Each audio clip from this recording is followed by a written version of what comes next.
Hello friends, welcome to our channel complete study. आज इस video में हम मेंसुरेशन चैप्टर स्टार्ट करने वाले हैं। पहले इसके सारे फॉर्मूले एक बार हम रिवाइज कर लेते हैं, उसके बाद क्वेश्चंस पर चलेंगे। सबसे पहले देखते हैं zero dimensional, one dimensional, 2D और 3D। इसमें क्या डिफरेंस होता है। डायमेंशनल क्या होता है, विमाएं। जैसे हमारे पास कोई भी फिगर हो तो उसमें कुछ लंबाई होती है, उसकी कुछ ऊंचाई और कुछ चौड़ाई, तो उसी को हम बोल देते हैं उसकी विमाएं यानी कि डायमेंशंस। तो जीरो डायमेंशंस नाम से ही पता लग रहा है, इसमें कोई भी डायमेंशन नहीं रहेगी, ना तो लंबाई ना चौड़ाई ना कोई ऊंचाई। तो ऐसा फिगर हो जाएगा एक पॉइंट। देखो पॉइंट की ना तो कोई लंबाई ना चौड़ाई ना ऊंचाई, तो ये जीरो डायमेंशन में आता है पॉइंट, कोई भी बिंदु है। वन डायमेंशनल में एक ही हमारे पास डायमेंशन रहेगी, वो है लंबाई। जैसे हम कोई लाइन ले तो इस लाइन की लंबाई रहेगी सिर्फ, इसकी कोई चौड़ाई नहीं है ना कोई ऊंचाई है, तो यहाँ पर ये रह जाएगी लाइन। उसके बाद 2D, इसमें दो डायमेंशन हमारे पास रहती हैं, लंबाई और चौड़ाई। जैसे कोई फिगर हम बनाए, स्क्वायर हो जाता है, तो इसमें इसकी कुछ लंबाई है कुछ चौड़ाई है। तो 2D फिगर्स में क्या क्या आते हैं, स्क्वायर्स हो गया, क्वाड्रिलेटरल ही लिख देते हैं, क्वाड्रिलेटरल यानी कि चतुर्भुज। हमारे पास ट्राइंगल आ जाती है, सर्कल आ जाता है, तो ये सभी 2D फिगर में आते हैं। 3D फिगर में हमारे पास लंबाई चौड़ाई और ऊंचाई यानी कि तीन विमाएं हमारे पास होती हैं। जैसे कि कोई मैं क्यूबॉइड बनाता हूं यहाँ पर, तो इसकी लंबाई है और ये इसकी चौड़ाई और ये इसकी ऊंचाई। तो यहाँ पर क्यूबॉइड है, क्यूब है, और कोन है, सिलेंडर, उसके बाद प्रिज्म, पिरामिड। तो ये सभी हम आगे पढ़ने वाले हैं। जीरो डायमेंशनल और वन डायमेंशनल इसको हम ज्योमेट्री में पढ़ते हैं अच्छे से, मैंने पढ़ा भी रखा है। और 2D और 3D इसको हम पढ़ते हैं मेंसुरेशन में। तो चलिए एक बार को हम रिवाइज कर लेते हैं इनके सारे फॉर्मूला को। सबसे पहले क्वाड्रिलेटरल यानी कि चतुर्भुज, यानी चार भुजाओं से बनी हुई कोई बंद आकृति, उसको हम बोलते हैं चतुर्भुज। तो ये हमने एक आकृति ड्रॉ की है ABCD। तो कोई भी चतुर्भुज होगी उसमें उसके चारों आंतरिक कोणों का योग हमेशा 360 डिग्री होता है। अब इसकी टाइप कौन कौन सी हो जाती हैं चतुर्भुज में, रेक्टेंगल, स्क्वायर, रोम्बस, पैरेललोग्राम और ट्रेपीजियम, ये सब इसके अंदर आते हैं। अब यहाँ से अगर हमें एरिया निकालना हो, एरिया ऑफ क्वाड्रिलेटरल, ये सब मैंने अच्छे से एक्सप्लेन कर रखा है मेंसुरेशन की क्लास में, ICS एडवांस की बुक कराई थी तब, उसकी लिंक आपको डिस्क्रिप्शन में मिल जाएगी। टोटल 7 क्लास है, वहाँ से आप अच्छे से समझ सकते हो सभी को। अब यहाँ पर हम रिविजन कर रहे हैं इसके फॉर्मूला का। तो देखो एरिया ऑफ क्वाड्रिलेटरल ये होता है 1/2 मल्टीप्लाई में डायगोनल और मल्टीप्लाई में H1 प्लस H2। इस डायगोनल के ऊपर दो हाइट परपेंडिकुलर हम ड्रॉ करते हैं, तो उनका जोड़ और मल्टीप्लाई में डायगोनल और मल्टीप्लाई में 1/2, ये फॉर्मूला होता है एरिया ऑफ क्वाड्रिलेटरल का। अब यहाँ पर एक कंसेप्ट बन जाता है, जब दो डायगोनल एक दूसरे को परपेंडिकुलर कट करते हैं तो वहाँ पर AB स्क्वायर यानी जो आमने सामने की साइड है उनका स्क्वायर का सम बराबर होता है। ऐसे यहाँ पर एक कंसेप्ट बनता है, कोई क्वाड्रिलेटरल है, इसके अंदर अगर हम कोई सर्कल ड्रॉ करें और ये सर्कल चारों साइड को टच करता है, तो यहाँ पर जो आमने सामने की भुजाएं हैं उनका योग बराबर होता है। अब हम इनके टाइप्स को अच्छे से समझ लेते हैं। पहला होता है स्क्वायर। स्क्वायर क्या होता है, चारों साइड इसमें बराबर होती हैं और चारों एंगल इसमें 90 डिग्री के होते हैं। सभी का योग करेंगे तो 360, अभी पीछे हमने पढ़ा भी था। और यहाँ पर आमने सामने की भुजाएं पैरेलल होती हैं। दो डायगोनल है यहाँ पर D1 और D2, ये दोनों एक दूसरे को परपेंडिकुलर कट करते हैं। और यहाँ पर OA, OB, OC ये चारों बराबर होते हैं, दोनों डायगोनल यहाँ पर बराबर होते हैं। Area of square A square होता है पैरामीटर 4A, पैरामीटर यानी कि लेंथ ऑफ बाउंड्री, तो 4A। यहाँ से अगर हम चलना शुरू करें तो A यानी 4 टाइम्स A आया है, तो 4A इसका पैरामीटर। उसके बाद अगर यहाँ से हम अलग से ट्राइंगल निकाल लें ABD, इसमें फिर हम पाइथागोरस थ्योरम लगा देते हैं, तो यहाँ से डायगोनल की वैल्यू आ जाती है √2a।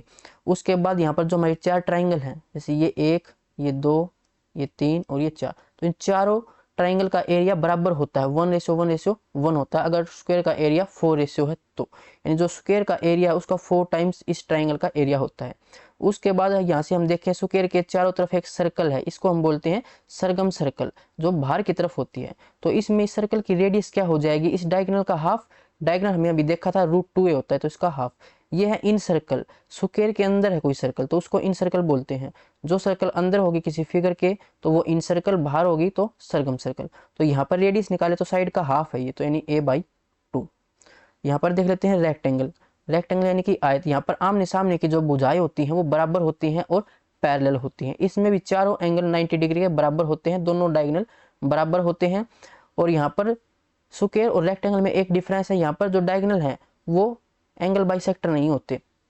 एंगल बाइसेक्टर जैसे कि यहाँ से ये 90 डिग्री का था, यहाँ से अगर हम डायगोनल ड्रॉ करते हैं तो इस साइड भी 45 डिग्री और इस साइड भी 45 डिग्री, यानी इस डायगोनल को, सॉरी जो एंगल था इस एंगल को बाइसेक्ट किया है इस डायगोनल ने, दो बराबर हिस्सों में 45-45 डिग्री में। ऐसा रेक्टेंगल के अंदर नहीं होता है। उसके बाद यहाँ से अलग से ट्राइंगल निकाले, फिर यहाँ से हम डायगोनल निकाले, तो ये होता है रूट के अंदर l² + b²। पाइथागोरस थ्योरम हमने यहाँ पर लगाई। एरिया होता है length into breadth, perimeter twice of length plus breadth. और यहाँ पर जो एरिया होता है वो 4 ट्राइंगल बनी है, इनका एरिया भी 1:1:1 रहेगा अगर आयत का एरिया 4 है तो, यानी आयत का एरिया का 1/4। अब यहाँ पर कुछ ये कंसेप्ट बनते हैं रेक्टेंगल के लिए। तो यहाँ से अगर बड़ी ट्राइंगल देखें हम ABC, तो इस आयत का एरिया का ये हाफ होती है। ऐसे ही यहाँ पर 4 ट्राइंगल बनेंगी, वो हमने यहाँ पर लिख लिया। ये कंसेप्ट हम पीछे देख चुके हैं। छोटे ट्राइंगल बनते हैं, उनका एरिया रेक्टेंगल के एरिया का 1/4 टाइम होता है।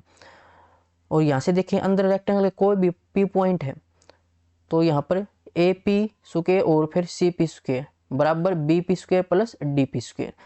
यहाँ पर हमने एक ट्राइंगल ड्रॉ की है, B यहाँ से इसका हाइट है, परपेंडिकुलर ड्रॉ करते हैं तो इसमें एरिया निकालना हो DPC, तो ये रेक्टेंगल का हाफ होता है। यहाँ से रेक्टेंगल के अंदर एक सर्कल ड्रॉ करें तो यहाँ पर रेडियस कितनी हो जाएगी, जो छोटी इसकी साइड होती है उसका हाफ, स्मॉलेस्ट साइड का हाफ होती है। यहाँ से सरगम सर्कल देखें तो यहाँ पर R क्या हो जाएगा, डायगोनल का हाफ। डायगोनल हमने देखा था अंडर रूट के अंदर l² + b² और इसका हाफ। आगे देखें तो यहाँ पर इस पे भी बहुत सारे क्वेश्चन पूछे जाते हैं। Direct path around on inside a rectangle, rectangle के अंदर कोई रास्ता दे रखा है, तो ये एक रेक्टेंगल है बाहर और इसके अंदर हमें एक रास्ता दे रखा है, पाथ इनसाइड ए रेक्टेंगल।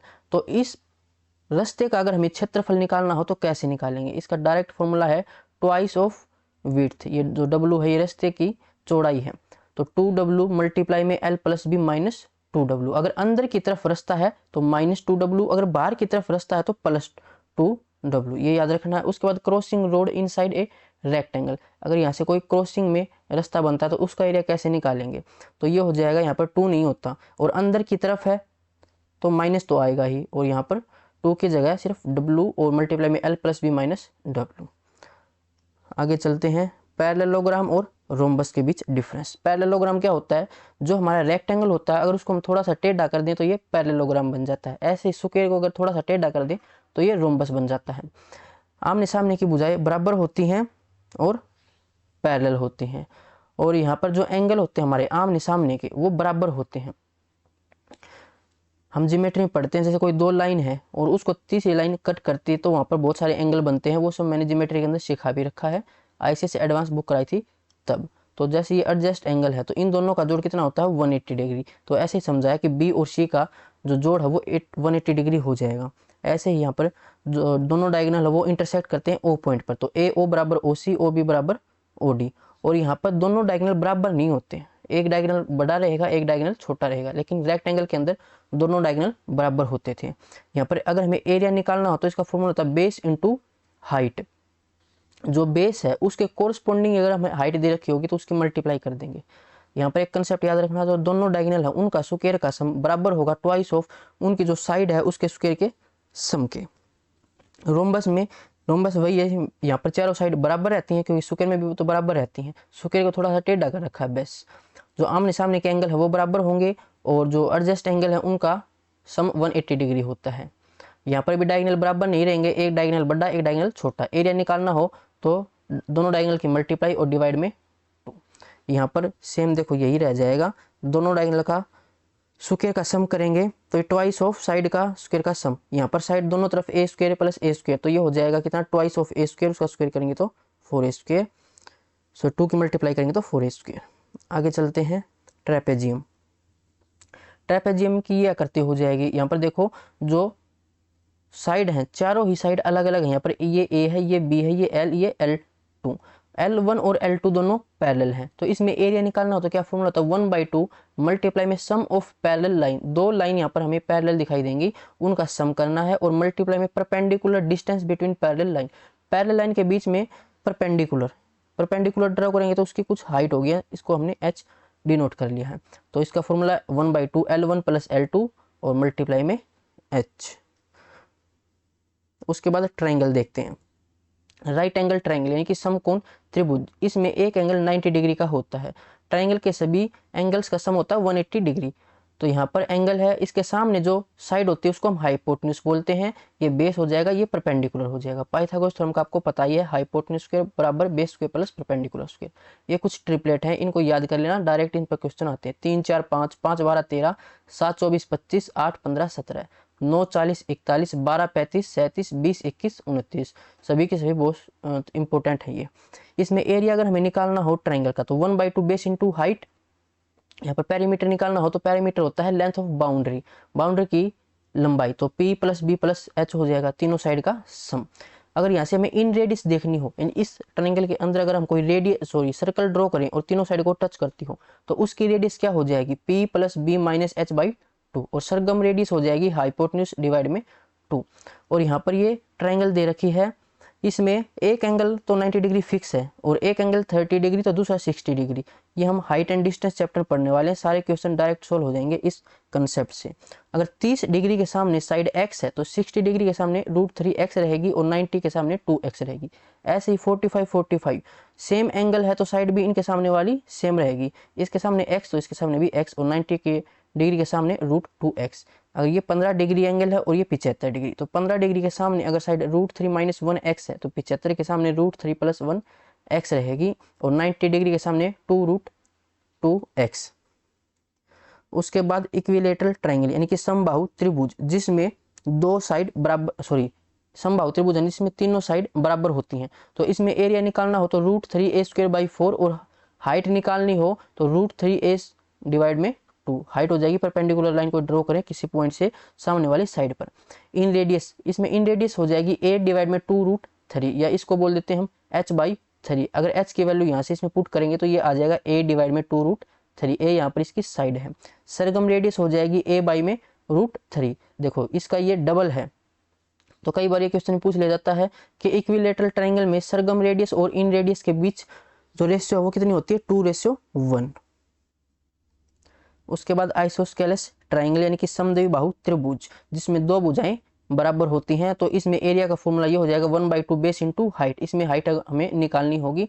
आपको ट्रिपलेट याद है तो इस फॉर्मूले का यूज नहीं करना, हम डायरेक्ट इसमें एरिया निकाल सकते हैं अगर आपको ट्रिपलेट याद है तो। पैरामीटर क्या हो जाएगा, वही लेंथ ऑफ बाउंड्री यानी कि 2a + b, ये हाइट का फॉर्मूला हो जाएगा।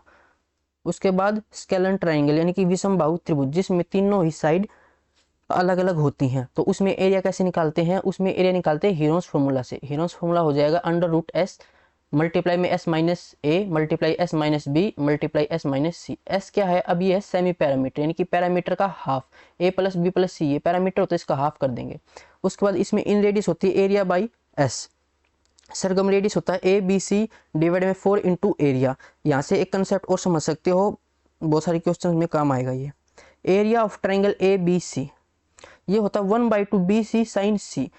कोई भी एक एंगल अगर आपको दे रखा, जैसे C एंगल दे रखा आपको, तो ये साइन के साथ आएगा, और इसके दोनों साइड जो साइड है ये बीच में एंगल हो जाएगा, इसके किस दो भुजाओं के बीच में है ये, एक तो B और C के, तो B और C की मल्टीप्लाई और साइन C और मल्टीप्लाई में 1/2। ऐसे ही देखो 1/2 AB, ये A है, AB है, किसके एंगल के दोनों तरफ, ये एंगल A की तरफ, तो ये साइन A के साथ आ जाएगा। ऐसे 1/2 AC, इसके बीच एंगल है B, तो ये साइन B के साथ आ जाएगा। उसके बाद पढ़ते हैं सर्कल, ये सेंटर है और सेंटर से लेकर सर्कल की जो दूरी होती है उसको रेडियस बोलते हैं। इसमें एरिया का फॉर्मूला होता है πr²। सरगमफ्रेंस यानी कि इसका परिमाप, लेंथ ऑफ बाउंड्री, ये होता है 2πr। जो रेडियस होती है वो डायमीटर का हाफ होती है, तो यहाँ से 2r की वैल्यू हम db रख सकते हैं, तो ये πd हो जाएगा। इसके बाद सर्कल में ये है कोड, इसके अंदर कोई लाइन ड्रॉ करें जो इसको टच करती है दोनों तरफ से, तो उसको कोड बोलते हैं। सर्कल में जो मैक्सिमम लेंथ की कोड होती है वो डायमीटर होती है। ये रेडियस दे रखी है, एरिया हमें पता पाई आर स्क्वायर होता है, सरकमफ्रेंस 2 पाई आर होता है। तो एक याद कर लेना, अगर रेडियस 7 है तो उसका एरिया 154 होता है और सरकमफ्रेंस 44 होती है। अब अगर रेडियस का दुगुना कर दे, 3 गुना कर दे या हाफ कर दे तो वही हम सरकमफ्रेंस के साथ कर देंगे। देखो रेडियस अगर दुगुना कर दिया तो सरकमफ्रेंस भी दुगनी हो जाएगी और एरिया 4 गुना हो जाएगा क्योंकि इसमें आर स्क्वायर आता है। तो ये याद रखना है। अब चलते हैं सेक्टर के ऊपर, पहले देख लेते। देखो ये कोड था, अगर बाहर से कोई लाइन टच करके जाती है तो इसको बोलते हैं टेंजेंट। अगर बाहर से कोई लाइन आती है और सर्कल को आर पार करके जाती है तो उसको सीकेंट बोलते हैं, प्रतिच्छेदित रेखा। अब यहाँ से देखो ये क्या था, कोड। तो कोड सर्कल को 2 भागों में डिवाइड कर देती है। जो बड़ा भाग है उसको बोल देते हैं मेजर सेगमेंट और जो छोटा है उसको माइनर सेगमेंट। उसके बाद एरिया ऑफ सेक्टर, देखो सेक्टर पढ़ लेते हैं।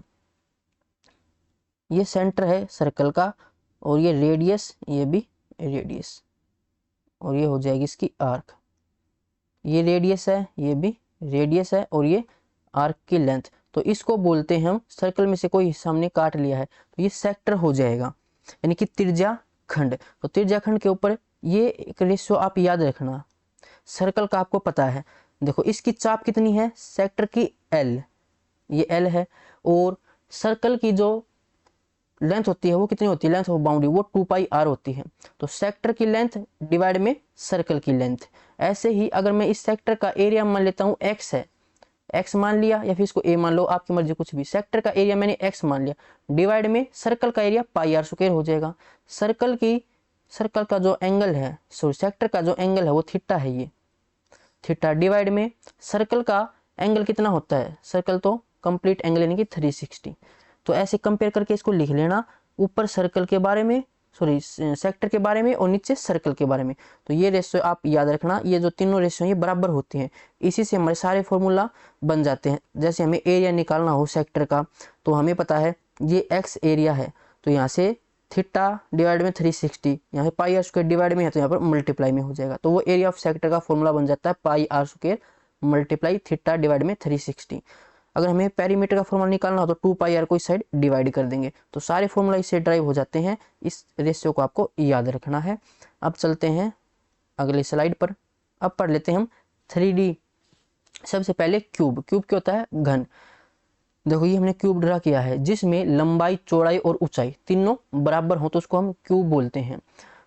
लंबाई, चौड़ाई और ऊंचाई सबको हमने ए से नोट कर लिया। वॉल्यूम होता है एल बी एच, तो तीनों की मल्टीप्लाई करेंगे तो ए क्यूब हो जाएगा। लेटरल सरफेस एरिया, ये याद रखना, लेटरल सरफेस एरिया एक होता है कर्ड सरफेस एरिया। तो क्यूब, क्यूबॉइड, इनमें लेटरल सरफेस एरिया निकलता है। तो ये हो जाएगा 4a स्क्वायर और total surface area 6a square. Lateral surface area में क्या होता है, टॉप और बॉटम को हम काउंट नहीं करते हैं। टोटल सरफेस एरिया में टॉप और बॉटम को हम काउंट करेंगे तो उनका एरिया भी इसमें ऐड करना पड़ता है। तो और जो टॉप है और बॉटम है वो एक स्क्वायर की फॉर्म में है, उसका एरिया ए स्क्वायर होता है। तो एक छत का एरिया, एक फर्श का एरिया, दोनों को ऐड करेंगे तो 6a स्क्वायर हो जाता है। यहाँ से अगर डायगोनल निकाले तो डायगोनल हो जाएगा यहाँ से √3a। नीचे वाला हमने मान लिया रूट, देखो नीचे एक स्क्वायर है तो स्क्वायर का जो डायगोनल है वो √2a हो जाएगा और ये क्यूब का डायगोनल है। यहाँ से हमारे पास ये हो जाएगा परपेंडिकुलर a और ये बेस हो जाएगा। तो यहाँ से हाइपोटेन्यूज पाइथागोरस थ्योरम लगा के हम डायगोनल निकाल सकते हैं। √3a होता है। कई बार क्वेश्चन पूछ लिया जाता है कि कोई कमरा है उसमें बड़ी से बड़ी छड़ी की लंबाई क्या होगी, तो उसका डायगोनल होता है। डायगोनल का फॉर्मूला ये हो जाएगा। यूलर्स फॉर्मूला, कई बार इस पर भी क्वेश्चन पूछा जाता है। तो v + f - e बराबर, तो v क्या होता है, ये वर्टिसेज, कितने शीर्ष होते हैं, कितने कोने होते हैं क्यूब या क्यूबॉइड में, तो 8 होते हैं। ऐसे ही f हो जाएगा फेसिज, कितने फेसिज है इसमें, 6 फेसिज हैं यानी कि 6 दीवारें हैं। -e, e यानी कि एड्ज, कितने किनारे, तो किनारे 12 होते हैं। उसके बाद क्यूबॉइड देखते हैं, इसमें लंबाई, चौड़ाई और ऊंचाई तीनों अलग होती हैं। तो वॉल्यूम वही LBH, lateral surface area twice of h और मल्टीप्लाई में L प्लस में B, यानी कि इसमें आमने सामने की 2 भुजाएं तो ये 4 हो जाएंगी, 2LH + 2BH। इसमें छत और फर्श को काउंट नहीं करते, उसको काउंट करेंगे तो ये टोटल सरफेस एरिया हो जाता है twice of LB + BH plus में LH। इसमें अगर हमें डायगोनल निकालना हो तो ये हो जाएगा √L² + B² + H²। उसके बाद सिलेंडर यानी कि बेलन, इसमें वॉल्यूम का फॉर्मूला होता है पाई आर स्क्वायर H, नीचे भी सर्कल होता है और ऊपर भी सर्कल होता है।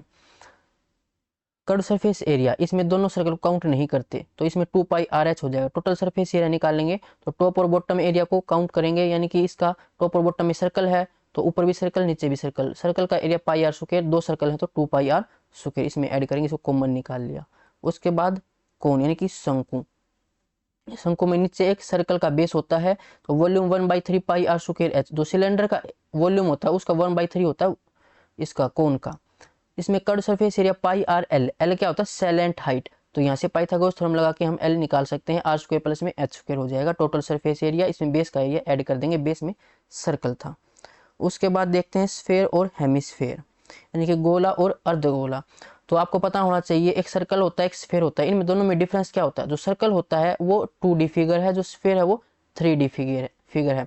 सर्कल में क्या होता है, जैसे कोई एग्जाम्पल है, हम कंगन का उठा लिया, और स्फेयर में हमने गेंद या संतरे का उठा लिया, तो अच्छे से आप समझ सकते हो एग्जाम्पल से भी सर्कल और स्फेयर में क्या डिफरेंस होता है। तो स्फेयर का वॉल्यूम का फॉर्मूला होता है 4/3 πr³, और कर्व सरफेस एरिया और टोटल सरफेस एरिया दोनों बराबर होते हैं स्फेयर के अंदर, क्योंकि कोई टॉप या बॉटम तो है नहीं, तो 4πr² हो जाएगा। हेमिस्फेयर में अगर गोले को हम बीच से काट दें तो वो हेमिस्फेयर हो जाएगा। वॉल्यूम 2/3 πr³, इसका हाफ स्फेयर का। Curve surface area 2πr², total surface area, तो टोटल सरफेस एरिया में क्या करेंगे, जो ऊपर बेस दिखाई दे रहा है आपको, ये सर्कल की फॉर्म में है, तो सर्कल का एरिया कितना होता है πr², इसको कर्व सरफेस एरिया में ऐड कर देंगे तो 3πr², ये हेमिस्फेयर का टोटल सरफेस एरिया हो जाएगा। उसके बाद प्रिज्म और पिरामिड, प्रिज्म क्या हो जाएगा, जिसमें बॉटम और टॉप में दोनों ही पॉलीगन होते हैं। पॉलीगन कहते हैं बहुभुज, बहुभुज हो जाएगा 3 या 3 से ज्यादा भुजाओं से बनी हुई बंद आकृति, उसको हम पॉलीगन बोलते हैं। पॉलीगन को हमने अच्छे से समझा है ज्योमेट्री के अंदर, वहां से आप इसको अच्छे से समझ भी सकते हो। तो जैसा बॉटम होगा वैसा ही टॉप होगा। इसमें वॉल्यूम का फॉर्मूला होता है एरिया ऑफ बेस मल्टीप्लाई में height, curve surface area lateral surface area, तो इसमें हो जाएगा पैरामीटर ऑफ बेस मल्टीप्लाई में h, टोटल सरफेस एरिया, इसमें हम दोनों बेस के एरिया को ऐड कर देंगे कर्व सरफेस एरिया के अंदर। बॉटम देखो, जैसे कि हमने यहाँ पर पढ़ा प्रिज्म, प्रिज्म में क्या था, बॉटम और जो टॉप है वो सेम होते हैं। तो हमने सिलेंडर का एग्जांपल लेके समझा था, सिलेंडर प्रिज्म की तरह दिखाई देता है लेकिन प्रिज्म नहीं होता है। तो बॉटम पॉलीगन होगा पिरामिड में, पिरामिड का एग्जांपल हम समझ सकते हैं इससे, कोन से। तो बेस रहेगा एक, सिर्फ इसमें टॉप और बॉटम नहीं होता, बॉटम होता है सिर्फ, टॉप में कोनिकल शेप होता है ये। जैसे एग्जांपल यहाँ पर, सॉरी जो फिगर है वो दिखाई यहाँ पर को दिखाई दे जाएगा। जैसे नीचे तो है एक स्क्वायर, और फिर यहाँ से एक ट्राइंगल की शेप में, ऊपर एक कोनिकल शेप में हो जाएगा टॉप में। तो वॉल्यूम हो जाएगा 1/3 मल्टीप्लाई में एरिया ऑफ बेस मल्टीप्लाई में h। जैसे कि यहाँ से हम कौन से समझ सकते हैं, बेस का एरिया πr², तो 1/3 πr²h, ये वॉल्यूम होता है कोन का। Curve surface area total surface area अलग अलग रहेगा, वो बेस के ऊपर डिपेंड करता है, तो वो हम क्वेश्चंस में देखेंगे। ये कुछ प्रिज्म की शेप है, ट्राइंगुलर है, रेक्टेंगल है, हेक्सागोनल, तो अलग अलग कुछ दे रखी है, आप इसको देख लेना। अब चलते हैं अगली स्लाइड पर। टेट्राहेड्रन, जिसमें 4 इक्विलेटरल ट्राइंगल हैं, 3 आपको दिखाई दे रही, एक इसके पीछे है। तो वॉल्यूम होता है इसमें a का क्यूब मल्टीप्लाई में √2 डिवाइड में 12, lateral surface area √3a²/4 multiply में 3, √3a²/4, ये होता है इक्विलेटरल ट्राइंगल का एरिया, मल्टीप्लाई कर दिया हमने 3 से, और मल्टीप्लाई 4, क्योंकि टोटल सरफेस एरिया हम क्या करते हैं, बॉटम को और काउंट कर लेते हैं। उसके बाद फ्रस्टम ऑफ कोन, अगर कोन को हम बीच से काट दें तो ये फ्रस्टम हो जाएगा। इसके फॉर्मूला यहाँ पर है, एल निकालना तो h² plus r1 - r2, r1 ये नीचे वाला रेडियस, r2 ऊपर वाली, नीचे वाली रेडियस बड़ी रहेगी, ऊपर वाली छोटी रहेगी। यहाँ से ये कर्व सरफेस एरिया, ये टोटल सरफेस एरिया, ये वॉल्यूम का फॉर्मूला है। अब हम चलते हैं क्वेश्चंस पर। किस कोण पर चाप की लंबाई वर्त की परिधि की आधी होती है? तो देखते ही आपको पता लग जाएगा कि ये 180 डिग्री का होता है, ऑप्शन बी। ऐसा क्यों है, देखो आपको पता होगा 180 डिग्री कोण का, यहाँ से अगर सेंटर है तो यहाँ से ये कोण हो जाएगा 180 डिग्री। और इसको और ड्रा करूँ तो देखो एक सर्कल है, तो इस सर्कल का हाफ दिखाई दे रहा है आपको, तो ये 180 डिग्री हो जाएगा। अगला क्वेश्चन, एक वृत्त के उस त्रिज्याखंड का केंद्रीय कोण कितना है जिसका क्षेत्रफल और परिमाप क्रमशः 209 सेंटीमीटर स्क्वायर और 63 सेंटीमीटर स्क्वायर के बराबर है, यदि यह दिया गया है कि इसकी त्रिज्या एक गैर ऋणात्मक पूर्णांक है। तो सेक्टर, सेक्टर के बारे में हमने क्या पढ़ा था, देखिए एक रेशियो मैंने आपको बताई थी, वो याद रखनी है आपको। अगर ये एल है और ये सेक्टर का एंगल है, तो यहाँ पर सेक्टर की जो आर्क की लंबाई है वो एल है, डिवाइड में सर्कल की लंबाई कितनी होती है 2 पाई आर।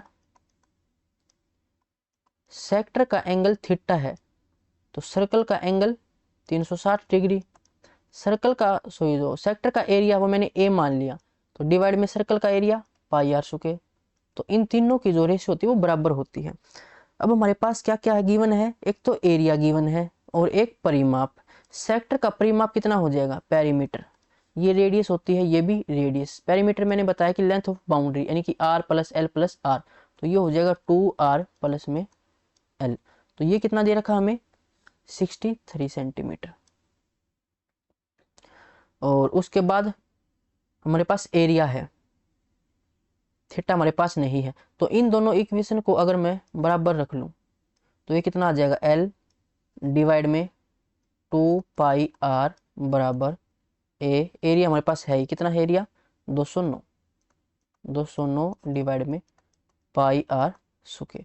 देखो पाई से पाई कैंसिल, आर से एक आर कैंसिल, और ये आर इस साइड आ जाएगा, तो एल मल्टीप्लाई में आर कितना हो जाएगा, 2 की मल्टीप्लाई करेंगे तो 418। और एक इक्वेशन हमारे पास ये है कि 2r प्लस एल कितना है 63, और l मल्टीप्लाई में r 418। तो एक काम करते हैं, 418 के हम फैक्टर कर लेते हैं, तो ये हो जाएगा 2 गुना में 209, और 209 का फैक्टर 11 से मल्टीप्लाई हो जाएगा, तो 2 गुना में 11 एकम 11, 11 नहीं में 99, तो इसके फैक्टर हो जाएंगे। देखो 2r दे रखा है, और ये 2 और ये r, 11 एकम 11, 9 11 में 99, तो 2r प्लस में l 63 होना चाहिए। तो l तो मान लेता हूं मैं 19, और r यहाँ से हमने निकाल ली अगर 22, 11 दूनी 22, l मल्टीप्लाई में r है ना ये, तो ये r मान लिया और ये मैंने l मान लिया। तो r कितनी है 22, और 22 गुना 2 करूँ तो 44। एक बार ऐड करके देख लेते हैं, तो 4 5 1 6, 63 सही है, यानी कि ये हमारी r हो जाएगी 44 और l हो जाएगा 19। पूछा क्या गया है वो देखते हैं। त्रिज्या केंद्रीय कोण हमसे पूछा गया है, तो अब इन दोनों को बराबर रख लेते हैं और थीटा निकाल लेंगे। तो थीटा, या थीटा आपको डायरेक्ट पता भी होगा कि एरिया, एरिया कितना है इसका 209 डिवाइड में पाई आर स्क्वायर, तो पाई 22/7, 7 चला जाएगा ऊपर, और आर स्क्वायर, आर की वैल्यू थी हमारी 22, तो 22 गुणा में 22, और थीटा के नीचे यहाँ से देखो 360 है, तो ये चला जाएगा इस साइड मल्टीप्लाई में, ये थीटा का फॉर्मूला हो जाएगा। इसको सोल्व कर लेते हैं अब हम, तो ये 11 से कैंसिल हो जाएगा, ये 19, ये 2, फिर 2 से ये 18, फिर 2 से 90, 2 से 11, 2 से 11, 2 से 45,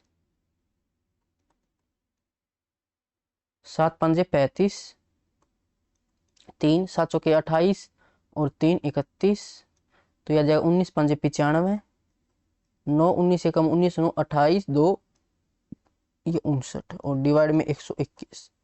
तो अब ये चला जाएगा 5 पर देखें तो 600 ज़्यादा हो जाएगा, 4 पर जाएगा, और 4 समथिंग एक ही ऑप्शन में, ऑप्शन सी। तो ये हमारा राइट आंसर हो जाएगा। अब चलते हैं अगले क्वेश्चन पर। किसी वर्ग का क्षेत्रफल 16x square plus 40x plus में 25 वर्ग इकाई है, उस वर्ग का परिमाप ज्ञात कीजिए। तो वर्ग का क्षेत्रफल स्क्वायर का एरिया ए स्क्वायर होता है, और ये हमें दे रखा है 16x स्क्वायर प्लस में 14x प्लस में 25। तो ए की वैल्यू कितनी हो जाएगी, इसके फैक्टर कर लेते हैं और उसका स्क्वायर देख लेते हैं फिर। तो इसके फैक्टर कर लेते हैं हम, इसको 0 के बराबर मान के, क्वाड्रेटिक इक्वेशन है ये। तो यहाँ से ए और सी की मल्टीप्लाई करें तो ये आ जाएगा 16 पंजे 80, 8 32 400, मल्टीप्लाई करें तो 400 आना चाहिए, जोड़े तो 40 आना चाहिए, तो 20 और 20 हो जाएगा 20x प्लस में 20x, क्वाड्रेटिक इक्वेशन आपको सोल्व करनी आनी चाहिए।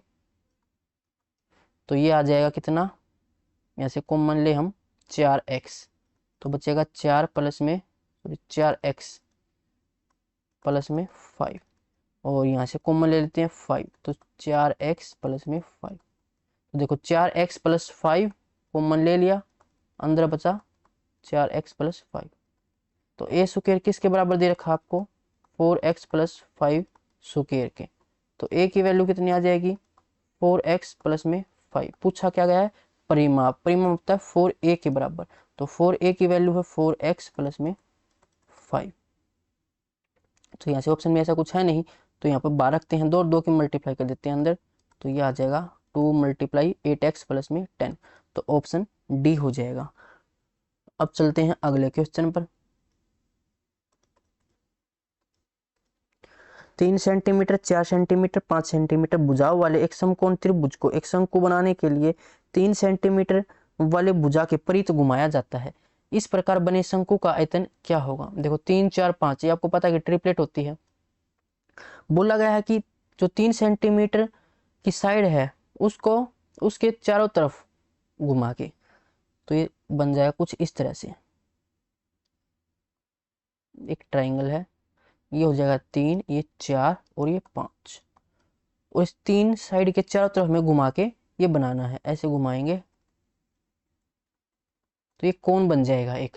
तो पूछा गया है इस कोण का आयतन, वॉल्यूम ऑफ कोण, ये क्या फॉर्मूला होता है, 1/3 पाई आर स्क्वायर एच। पाई को पाई रखना है, ऑप्शन की तरफ भी ध्यान रखना है एक बार आपको। तो 1/3 पाई को पाई रखेंगे, रेडियस, रेडियस कितनी है 4, 4 का स्क्वायर मल्टीप्लाई में h, हाइट कितनी है 3, 3 से 3 कैंसिल, तो ये आ जाएगा 16 पाई। आपको यहीं पर ध्यान देना था कि किसके चारों तरफ घुमाना है, तो 3 के चारों तरफ बोला गया, तो 3 यहाँ पर हाइट रहेगी। अगला क्वेश्चन टिक कर दिया क्या हमने इसको, तो ऑप्शन बी हो जाएगा। उस त्रिज्याखंड का क्षेत्रफल ज्ञात कीजिए जिसकी परिधि 64/3 सेंटीमीटर और केंद्रीय कोण 60 डिग्री है। तो मैंने क्या बताया था आपको, सेक्टर की लेंथ, आर्क लेंथ l है, तो सर्कल की 2 पाई r, सेक्टर का एंगल थीटा, सर्कल का 360, सेक्टर का एरिया a, सर्कल का एरिया पाई r स्क्वायर। इसको आपको याद रखना है, सारे फॉर्मूला इसी से बनते हैं, अलग अलग याद नहीं रखना है, इस रेशियो को याद रख लो सिर्फ। तो क्या बोला गया था, परिधि दे रखी है, तो सेक्टर की परिधि ये होता है 2r प्लस में l, ये दे रखी है हमें 64/3। केंद्रीय कोण दे रखा है 60, तो यहाँ पर थीटा दे रखा है। तो एक काम करते हैं, इन दोनों को बराबर रख लेते हैं, क्योंकि l और r यहाँ से आ जाएगा, l डिवाइड में r की वैल्यू आ जाएगी, उसको यहाँ पर पुट करेंगे, r निकाल लेंगे। तो देखो l डिवाइड में 2, पाई की वैल्यू 22/7, 7 चला जाएगा ऊपर, मल्टीप्लाई में r बराबर थीटा की वैल्यू 60/360 यानी कि 1/6, उसके बाद 2 से ये 3, और ये आ जाएगा l/r, वैल्यू 22, 7 या 21, ये l/r की वैल्यू है। पूछा क्या गया था हमसे, केंद्रीय क्षेत्रफल हमसे पूछा गया एरिया। देखो ये वैल्यू और ये वैल्यू को बराबर रख लेंगे, एरिया हमसे पूछा गया, तो r की वैल्यू हमें चाहिए, तो यहाँ पर r की वैल्यू निकाल लेते हैं। देखो l की वैल्यू आ जाएगी 22/21 r, ये l की वैल्यू यहाँ पर पुट कर देते हैं, तो 2r प्लस में l की वैल्यू कितनी है 22/21 r बराबर 64/3। तो यहाँ से एलसीएम लेंगे, तो ये 44 और 22, 64 से 64 कैंसिल, यहाँ से बचेगा कितना r, और यहाँ से 7, तो r की वैल्यू यहाँ से 7 आ जाएगी। अब यहाँ से हम एरिया निकाल सकते हैं, एरिया क्या होता है थीटा डिवाइड में 360 मल्टीप्लाई में पाई आर स्क्वायर जाएगा इस साइड मल्टीप्लाई में, ये एरिया का फॉर्मूला होता है, डायरेक्ट भी आपको पता होगा। तो एरिया हमें निकालना, थीटा डिवाइड में 360, ये 1/6, पाई की वैल्यू 22/7, रेडियस 7 का स्क्वायर, रेडियस स्क्वायर है, तो 7 से 7 कैंसिल, 2 से 2 3 6, ये 11, 77/3, ये एरिया हो जाएगा ऑप्शन बी। नेक्स्ट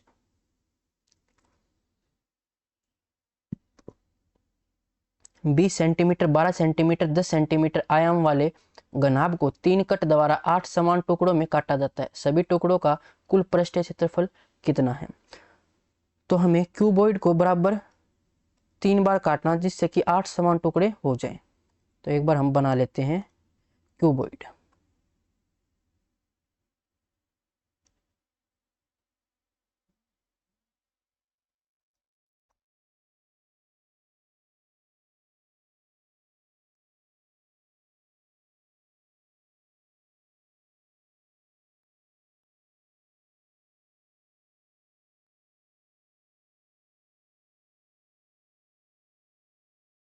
अब इसको 3 बार कट करना है। देखो कैसे कट करें इसको।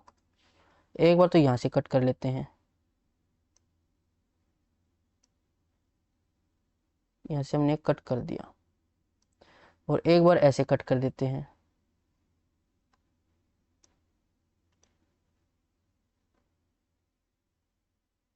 दो कट लग चुके हैं और एक तीसरा कट फिर यहाँ से कर देते। देखो ऊपर भी 4 हिस्से हो गए, 1 2 3 4। अगर अब इसको यहाँ से कट कर दें तो 4 ऊपर हो जाएंगे और 4 नीचे हो जाएंगे, तो टोटल 8 कट हो जाएंगे। समझ आ गया होगा। तो अगर हम यहाँ से देखें, एक का ये एक हमारा क्यूबॉइड है।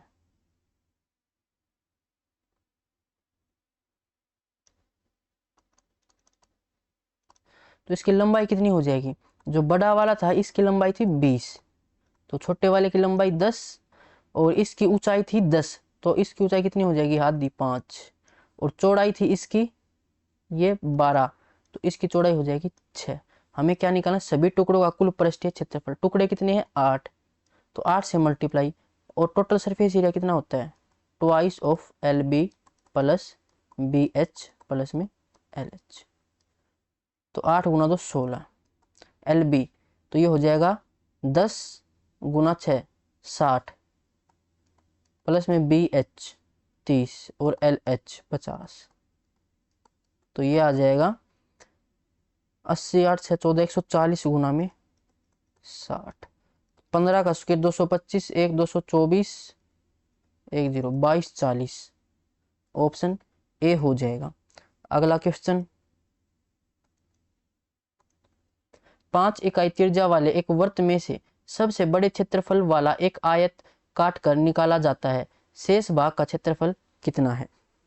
तो आपको पता होना चाहिए, अगर कोई भी सर्कल है और उसके अंदर से अगर हम कोई आयत बनाते हैं, बड़ी सी बड़ी क्षेत्रफल का आयत, तो वो एक स्क्वायर होता है। जैसे ये हमारा एक सर्कल है और इसके अंदर बड़े से बड़ा अगर हम बनाए कोई आयत, तो वो एक स्क्वायर रहेगा।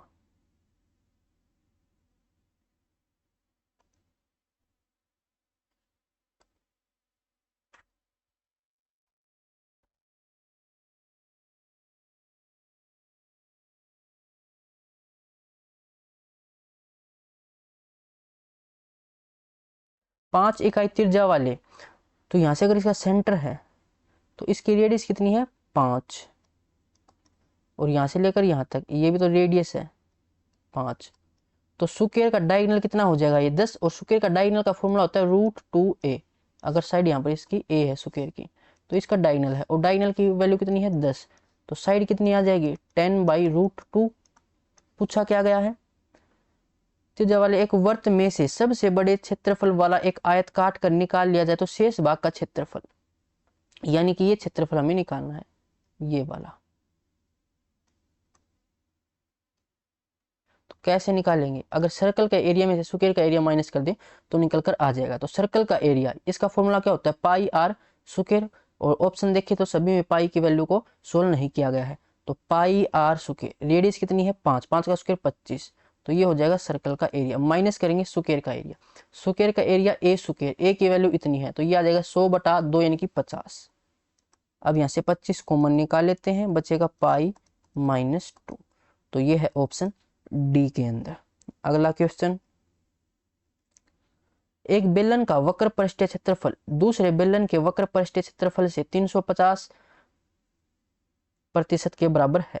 यदि उनकी त्रिज्याएं 3:1 के अनुपात में है तो छोटे आकार वाले बेलन का आयतन बड़े आकार वाले बेलन का लगभग कितने प्रतिशत है। बड़े आकार वाले बेलन की तुलना में छोटे आकार वाले बेलन की त्रिज्या और ऊंचाई कम है, ये तो ऊंचाई कम होनी ही थी। तो हमारे पास 2 सिलेंडर हैं, सिलेंडर 1 सिलेंडर 2। तो बोला गया है कि इनके वक्र पृष्ठीय क्षेत्रफल। अब वक्र पृष्ठीय क्षेत्रफल यानी कि कर्व सरफेस एरिया, इसका फॉर्मूला क्या होता है, curve surface area 2 pi R, 2 pi R H, तो इसको R1 इसको H1, 2 पाई R2 H2, इनकी रेशियो। तो देखो 2 से 2 कैंसिल, पाई से पाई कैंसिल, यानी R1 H1 इसकी वैल्यू दे रखी है यहाँ पर हमें 350%, यानी कि अगर ये 100 है तो ये 350 होगा। और यहाँ से रेशियो देखें तो 0 से 0, और ये हो जाएगा 5 से 7,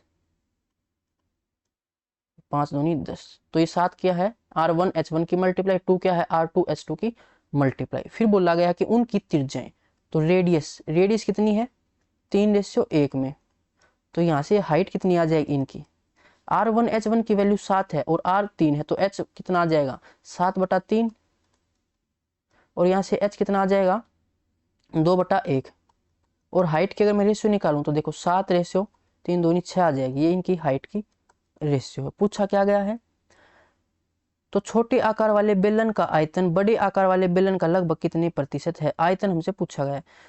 तो सिलेंडर में वॉल्यूम का फॉर्मूला क्या होता है, 1/3 pi r square h, 1/3 pi r square h, ये R1, 1/3 पाई R2 स्क्वायर H2, 1/3 से 1/3 कैंसिल, पाई से पाई कैंसिल, तो R1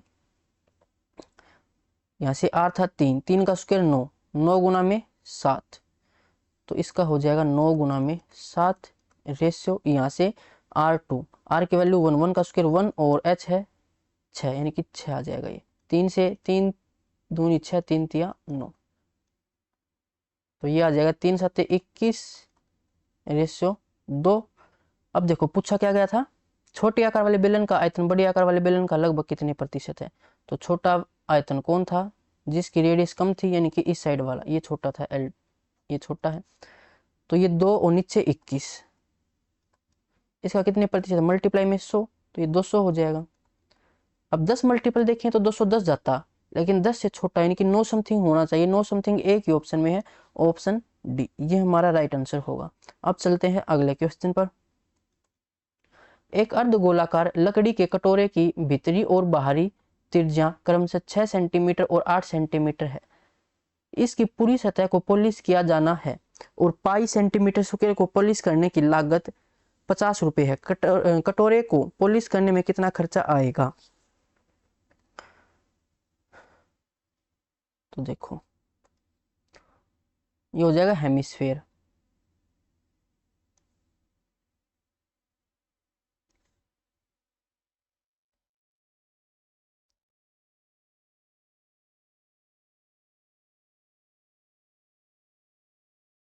कटोरा कुछ इस तरह से रहेगा,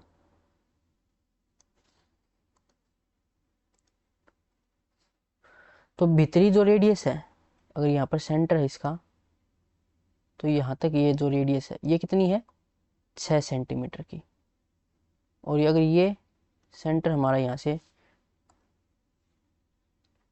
तो यहाँ से लेकर यहाँ तक बाहरी जो रेडियस है ये कितनी है 8 सेंटीमीटर, तो जो इसकी मोटाई है ये मोटाई कितनी आ जाएगी 2 सेंटीमीटर की। अब हमें इस पर पॉलिश करना, तो पॉलिश कैसे करेंगे, एक तो बाहर वाला इस पर पॉलिश करेंगे और एक अंदर वाला इस पर पॉलिश करेंगे और एक इस किनारे पर भी पॉलिश करेंगे। अगर इसको ऊपर से देखें तो हमें कुछ ऐसे दिखाई देगा, हमें ऊपर से देखने से, ऊपर से कटोरे के देखेंगे तो ऐसे दिखाई देगा, तो ये इसकी किनारी है, तो इस ऊपर से इस किनारी पर भी तो पेंट होगा यानी पॉलिश होगी, तो ये एरिया भी हमें निकालना पड़ेगा। तो यहाँ से ये एरिया देखिए बाहर वाला, तो ये कर्ड सरफेस एरिया है, और ये है बड़े वाला जो हेमिस्फीयर है उसका, तो कर्ड सरफेस एरिया कितना होता है, ये होता है 2 पाई आर स्क्वायर, 2 पाई, इसको आर कैपिटल आर से नोट कर लेता हूँ, और अंदर वाला ये हो जाएगा 2 पाई आर स्क्वायर, और यहाँ से ये एरिया कितना हो जाएगा, जो बड़ा सर्कल है उसका एरिया माइनस छोटा सर्कल है उसका एरिया, तो ये हो जाएगा pi r square minus pi r square, ये सर्कल का एरिया हो जाएगा यहाँ से। तो ऐसे देखो पाई कॉमन है, उसके बाद आर स्क्वायर, ये है 8, 8 का स्क्वायर 64, 64 का 2 गुना 128, प्लस यहाँ से स्मॉल आर, तो ये आ जाएगा 36, 36 गुणा 2 72, और यहाँ से पाई कॉमन निकालिए तो आर का स्क्वायर यानी कि 64 और स्मॉल आर का 36, तो ये आ जाएगा 8, 5, 3, 2 28 प्लस में 28, तो इतना एरिया आ जाएगा। और पाई सेंटीमीटर स्क्वायर के 50 रुपये, तो इसका कितना आ जाएगा 8 2 10 और 8 18, 1 2 और 1 3 7 10 और 2 12, 1 1 और 1 2 228,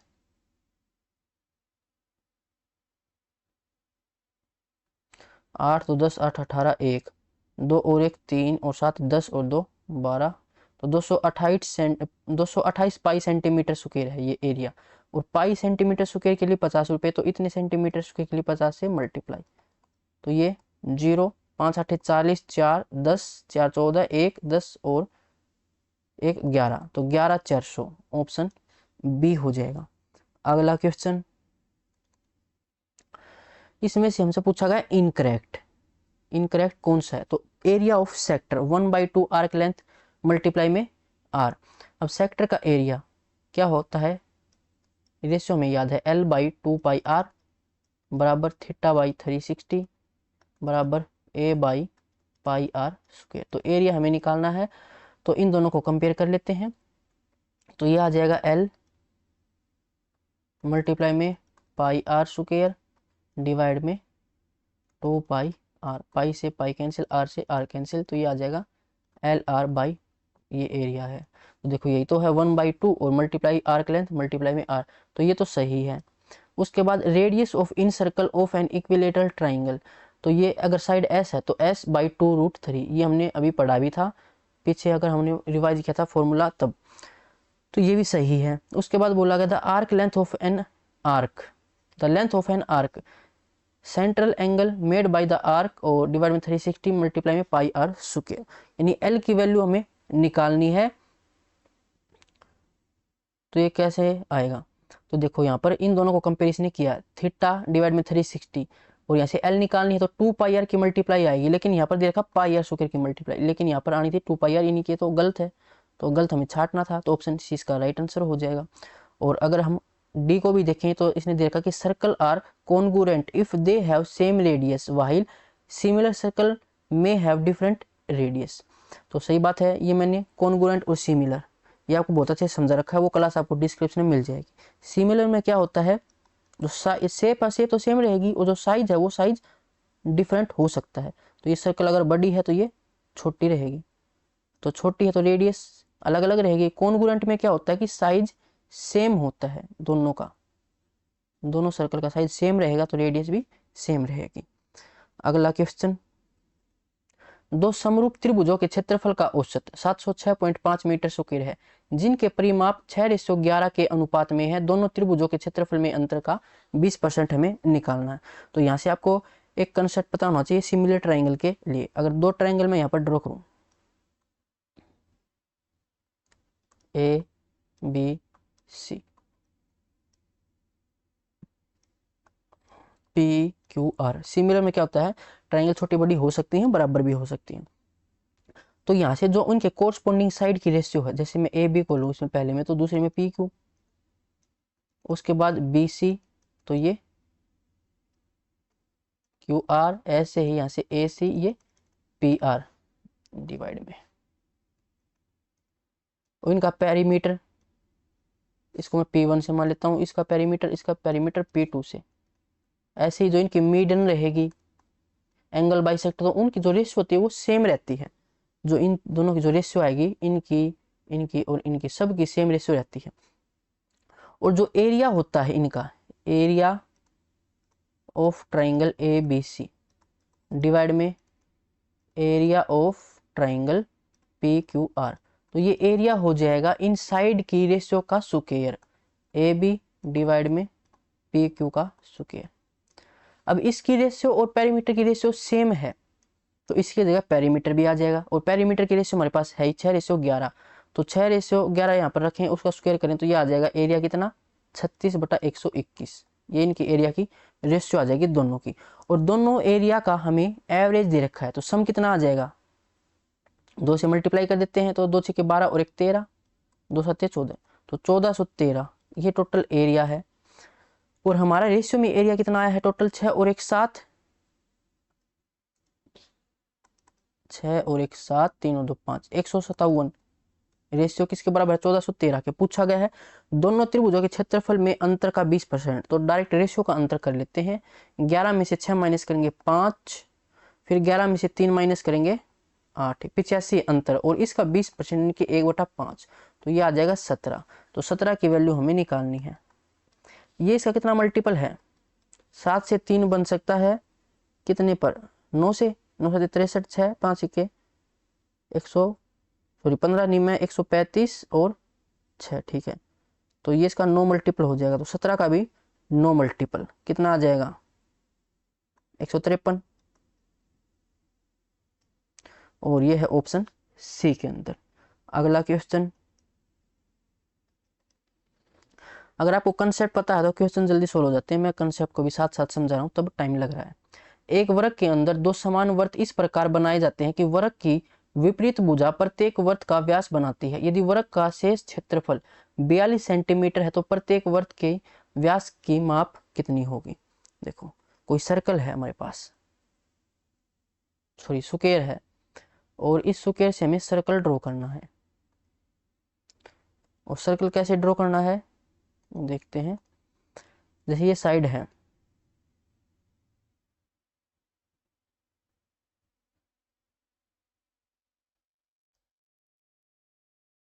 तो जो इसकी साइड है स्क्वायर की वो इसका डायमीटर होना चाहिए।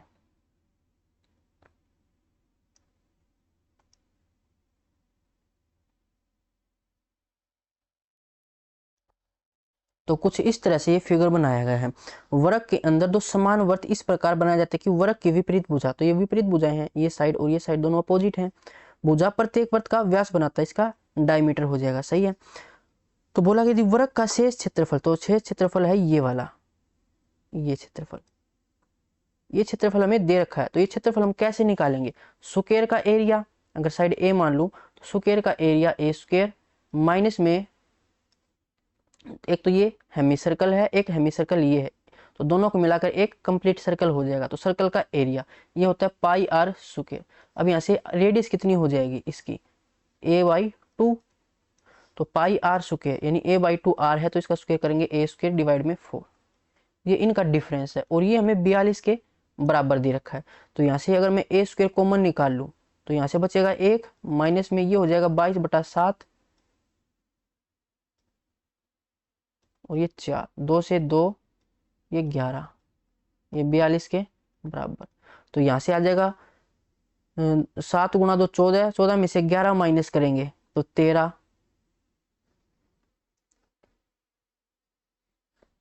पाई 22/7 हो गया। ए स्क्वायर हमने बाहर निकाल लिया, 4 नीचे है, तो 2 से 11, 14 माइनस 11, तो 3 बचेगा, सॉरी 3 बटा, देखो ए स्क्वायर मल्टीप्लाई में 3/14 इज इक्वल टू 40, 3 से डिवाइड तो ये 14, तो ए की वैल्यू 14। पूछा क्या गया था प्रत्येक वृत्त का व्यास यानी कि डायमीटर, तो डायमीटर तो ए के बराबर ही था यानी कि 14, ऑप्शन ए हो जाएगा।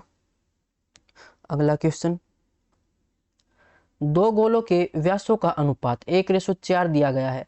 बड़े गोले को पिघलाया जाता है और पिघले हुए पदार्थ से 125 समरूप गोले बनाए जाते हैं। समरूप में यानी कि छोटे बड़े हो सकते हैं, तो छोटे ही बनेंगे एक बड़े गोले से, तो 125 छोटे गोले को पिघलाया जाता है और पिघले हुए पदार्थ से 27 समरूप गोले बनाए जाते हैं। यदि 125 समरूप गोलों में से प्रत्येक के आयतन का 27 समरूप गोलों में से प्रत्येक के आयतन से अनुपात 1:m दिया गया है, तो m का मान ज्ञात कीजिए।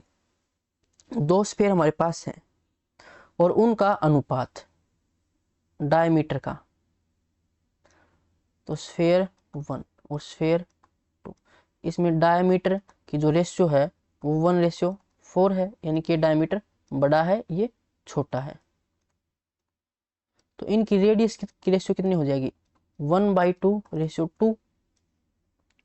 तो जो बड़ा स्फीयर है इसमें से हम 125 गोले बनाते हैं, यानी जो बड़ा वाला हमारा स्फेयर है इसका वॉल्यूम, तो वॉल्यूम होता है 4/3 पाई आर, इसको कैपिटल आर से 5r³। इसमें से 125 हमने 125 गोले बनाए, तो 125 गोलों का जो आयतन होगा वो बड़े वाले आयतन के बराबर होगा। तो इसका आयतन 4/3 पाई आर, इसको r1 से डिनोट कर लेते हैं क्यूब। ऐसे ही जो छोटा हमारा 4/3 स्फेयर था, तो पाई आर क्यूब, इसमें से हमने कितने बनाए, पिघला जाता है और पिघले हुए पदार्थ 27 बनाए जाते हैं, छोटे से 27 गोले हमने बनाए।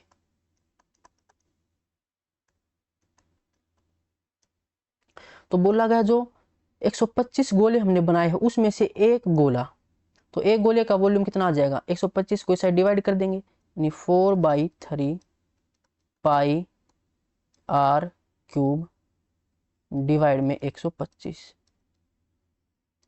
और जो 27 गोले बने हैं उसमें से एक का volume 4/3 pi R cube divide में 27। इनका जो रेशियो है वो 1:m है, तो m की वैल्यू हमें यहाँ से निकालनी है। तो इसको सोल्व कर लेते हैं। अब सारी वैल्यू हमारे पास है।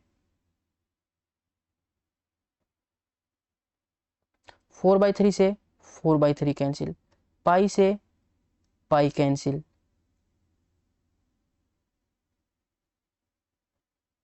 और देखो आर क्यूब, ये रेडियस बड़े वाले की है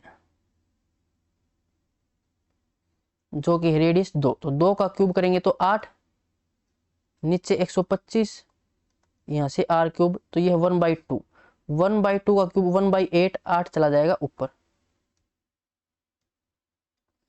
उसके बाद ये था 27, ये ऊपर चला जाएगा, और ये वैल्यू है 1/m के बराबर। तो m की वैल्यू हमें यहाँ से निकालनी थी, तो क्रॉस मल्टीप्लाई कर लेंगे, तो 125 ऊपर चला जाएगा और नीचे ये आ जाएगा 8, 8 64, 4 4 7 28, यहाँ से 8 आएगा ऊपर 125, नीचे इकाई का अंक 8 है। तो देखो ऑप्शन बी, इसमें ऊपर 125 है और नीचे 1728 में ये इकाई का अंक 8 है, तो ऑप्शन बी हमारा राइट आंसर हो जाएगा। अब चलते हैं अगले क्वेश्चन पर। कागज के 2 आयताकार शीटों से, जिनमें से प्रत्येक 60 सेंटीमीटर लंबाई और 36 सेंटीमीटर इसकी चौड़ाई से, एक शीट को उसकी लंबाई के अनुदिश और दूसरे शीट को उसकी चौड़ाई के अनुदिश मोड़कर 2 लंबवर्तीय बेलन बनाए जाते हैं। इस प्रकार बने दोनों बेलनों के आयतन का अनुपात ज्ञात कीजिए। तो हमें एक कागज दे रखा है, ये वो कागज हो जाएगा जिसकी लंबाई कितनी है 60, चौड़ाई है 36। इसको हमें लंबाई के अनुदिश और चौड़ाई के अनुदिश घुमाकर क्या बनाना है, सिलेंडर बनाना है। तो एक तो हम लंबाई और एक चौड़ाई, एक तो हमने लेंथ के अलोंग इसको रोटेट किया, तो लंबाई ये 60 है, यानी कि इस कोने को उठाकर इस कोने के ऊपर रख दिया, तो ये सिलेंडर कुछ इस तरह से बन जाएगा।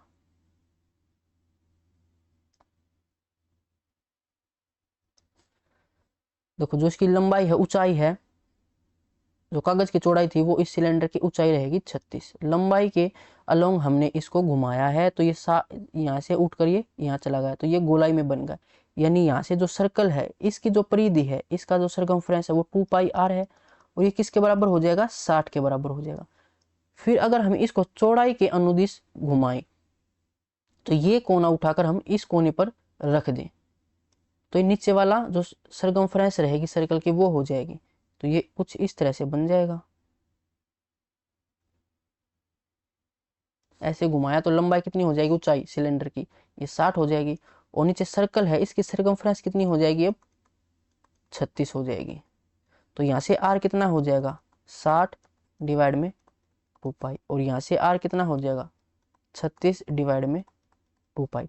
पूछा क्या गया है, इस प्रकार बने दोनों बेलनों के आयतन का अनुपात। तो वॉल्यूम का फॉर्मूला, सिलेंडर में वॉल्यूम का फॉर्मूला क्या होता है, πr²h, ये r1 मान लेते हैं, ये r2 मान लेते हैं, तो और ये h हो जाएगी, तो πr²h, πr²h इसकी रेशियो, तो पाई से पाई कैंसिल, r1 की वैल्यू 60/2π, तो इसका स्क्वायर करना है, यानी 60 × 60 डिवाइड में टू पाई मल्टीप्लाई 2 पाई और मल्टीप्लाई हाइट कितनी यहाँ पर 36 थी, यहाँ पर r की वैल्यू 36/2 पाई, इसका स्क्वायर हमें करना है और मल्टीप्लाई में हाइट यहाँ पर 60 है, तो इसको सोल्व कर लेते हैं। देखो 2 पाई से 2 पाई कैंसिल, उसके बाद 60 से 60 कैंसिल, 36 से 36 कैंसिल, फिर 6 से ये नहीं 12 से कैंसिल हो जाएगा, 12 पंजे 60 और 12 तिया 36, तो 5:3। यह है ऑप्शन डी के अंदर। अगला क्वेश्चन, 5 सेंटीमीटर की त्रिज्या वाले 3 वृत्त एक दूसरे को स्पर्श करते हैं, उनके बीच अंतरित क्षेत्रफल कितना होगा। 3 सर्कल हैं, एक दूसरे को टच करते हैं तीनों,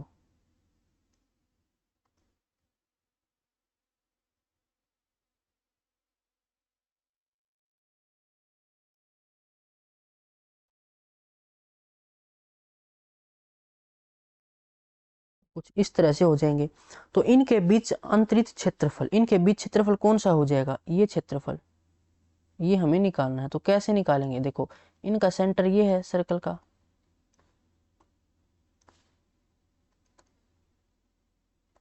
इनके सेंटर को अगर मैं मिलाऊं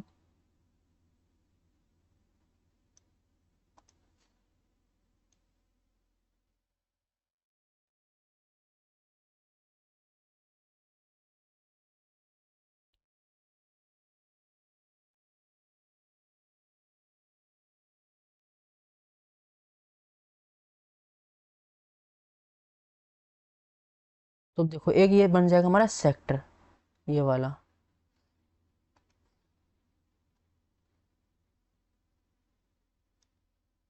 सेक्टर हो जाएगा। और ऐसे सेक्टर कितने हैं, 3, और ये एक बड़ी ट्राइंगल है। अगर इस ट्राइंगल के एरिया में से इन 3 सेक्टर का एरिया माइनस कर दूं तो ये एरिया निकल कर आ जाएगा। तो इसकी रेडियस कितनी थी, 5, यहाँ से लेकर यहाँ तक 5 और ये यहाँ तक 5, यानी कि जो ट्राइंगल की साइड है वो कितनी हो जाएगी, फिर 10 हो जाएगी। और ये ट्राइंगल कौन सी हो जाएगी, यहाँ पर भी 10 साइड, ये भी 10 साइड, तो तीनों साइड बराबर यानी कि इक्विलेटरल ट्राइंगल। तो ट्राइंगल का एरिया कितना होता है, √3a²/4, साइड कितनी है 10, तो 10 का स्क्वायर, √3a²/4, ये एरिया हो जाएगा। माइनस करेंगे 3 सेक्टर हमारे, यहाँ से एंगल हमें पता ही है, अगर ये इक्विलेटरल ट्राइंगल है तो ये एंगल 60 डिग्री का हो जाएगा। और हमें पता है कि एरिया कितना हो जाएगा, फिर 60/360 मल्टीप्लाई में πr², तो ये आ जाएगा 1/6, पाई की वैल्यू 22/7 और रेडियस 5 है, तो 5 का स्क्वायर 25। इसको सोल्व कर लेते हैं, इसने पाई को पाई रखा, ठीक है, तो ये 4 से कैंसिल करे तो ये आ जाएगा 25, यानी कि 25√3 माइनस यहाँ से ये आ जाएगा कितना, 3 से कैंसिल करे इसको तो 2, और ये आ जाएगा 25/2 पाई, तो यहाँ से पाई 25 कॉमन, फिर √3 माइनस पाई/2, तो ये हमारा ऑप्शन डी, ऑप्शन डी इसका राइट आंसर होगा। अगला क्वेश्चन,